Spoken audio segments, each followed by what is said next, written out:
So part of procuring food is having a means of conveying food. You'll note that only because I've got my scooter, I've tied a few clove hitches, I've tied a few knots, and I'm hanging a food bag off that. That won't go down. It's cleverly hung around there with a little loop. So that thing may just flop to the left and right, but it won't go down or up. So that's my food bag, and it hangs off the scooter. Now, does everybody have a scooter? No. Is it essential to survival? No. But as I've shown you in the video of conveyances, in my situation, the uniqueness of homelessness, this is great. However, most people won't have that luxury in an urban survival situation, so you probably won't have that food bag, but you can. So you can carry your main pack and your food bag, or at least somebody carries the main pack and someone else carries the food bag if you're in a group of 2 or more people. Well, really, a group of people is more than 2 people. A group's 3 or more people, but if you're with 2 or more people. Now, if you don't, as I said, if you don't have the scooter, you just carry that on you and you have all your day's rations in that bag. Now, I've got enough, I can keep enough rations in there for 3 or 4 days. That's the whole idea. So you can go from place to place without having to worry about food all the time. And you can keep water bottles in there, you can keep bits and pieces. This being on my scooter means I don't have to carry it. The weight is negligible. I've only got my pack to carry, which is not that heavy, and I'm scooting everywhere. So that's a clever contraption to procure your food. You should have that bag on you at all times, so when you're procuring food, you're collecting it, so to speak. Let's just say you're homeless like me. You can go to the kebab shop. Mate, listen, you're talking to the kebab shop owner, mind you. You say to him, hey mate, I'm homeless. I can't afford a kebab. Can you give me a discount or something, please? And you never know, the bloke might give you a $2 kebab, a $5 kebab, might give you free chips, might give you this. But if you go from shop to shop to shop, believe me, people give you food. Then there are other ways to procure food. You could try to bargain at the supermarket. You could try to, you can do many things. You can take a few fruits off trees you find along the way. They're everywhere in an urban setting. And the point is, that's what the food bag's for. To collect. So you're collecting food. Okay? Whatever you collect goes into the bag. So in my case, the scooter hangs off the scooter. Very convenient. If you're by yourself, then you may not have the food bag. It could be too heavy to have the food bag in your pack. So you can put all the stuff you collect in your pack. So keep space for food. If you're in a group of 2 or more people, someone can carry the food pack and someone else can carry the bag. You could be carrying the bag, for instance, and somebody could be carrying the food pack. So what you're doing is, along the way, collecting food items. You just, yep, I'll grab that, bang, in the bag. So this video is not addressed particularly to a technique of procuring food. I will make those videos. This video is to tell you that all the food you procure needs to go somewhere. You need to have an ability to carry it with you. Okay, let's just say it's not a homeless situation. Let's just say it's a blown out catastrophe, full societal breakdown, post-apocalypse, all that sort of shit.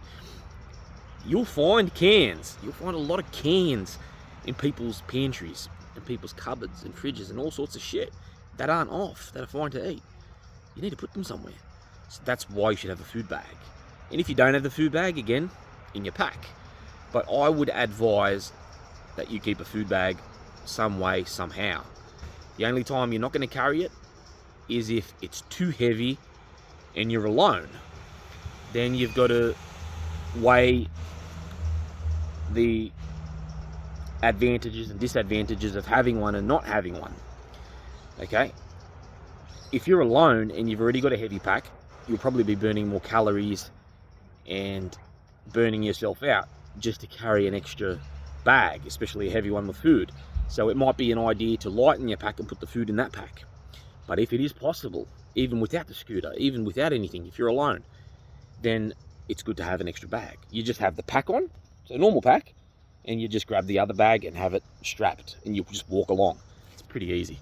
Yeah, I can wear 3 bags at once, but just don't make that a habit. And if you decide to do the 2 bags at once, they've got to be light. They've got to be, well, I should say, they can't be heavy.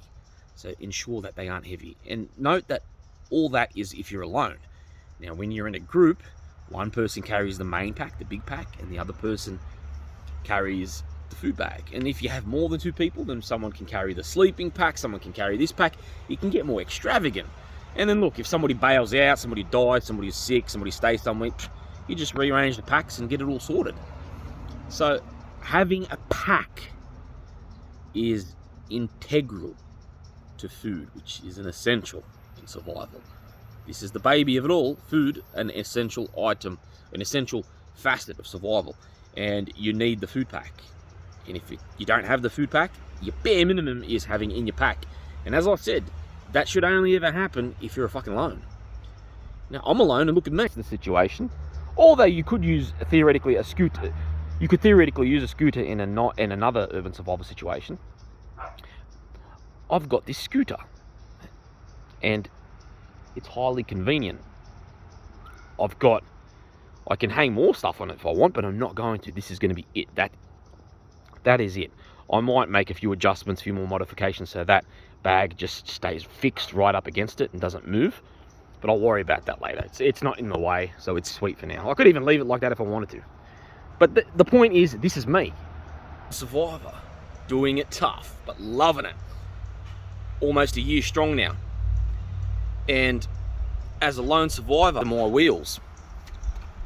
That's my bag. That's my food pack. So I'm doing it. It's my arrangement. And it works for me. And I can survive efficiently where food is concerned. That is, I can always keep energized. I can always have all the calories I need to go walking, to go looking, to go working, to do whatever I need to do. And yes, shelter and water precede food in importance, but they're all important. So just because one's a priority before the other, that's only the case because shelter's very important, because you can die from hypothermia in 3 or 4 hours. There are a lot of reasons shelter's the first priority. Same with water being second. The only reason water's a priority over food is because you can't go without water for X amount of time, whereas you can go without food for 2 weeks. But what I'm saying is that doesn't make food unimportant. Far from it. That's why they're the 4 fundamental survival facets: shelter/fire, signaling, water, food. Because if you don't have those things, you won't operate at an optimum level, and your survival will be in peril. And if you're malnutritioned and you go without food for long enough, you can die. So they're the thing. You can die from those things. It's that simple. So just to recap very quickly, take it at the extreme level. Me being the lone survivor, I've got my scooter. I've managed to put that to somehow procure the scooter. I'm tying that food bag off it. I'm carrying the pack, and that's a very efficient setup. I can go forever doing this just with what I've got now. If I didn't have the scooter, I'd have my bag and I'd carry that food pack over my shoulder because they're all light. If it was too heavy, just the bag, keep some room in there for food. If you're in a group, separate the bags. One person carries this, one person carries that.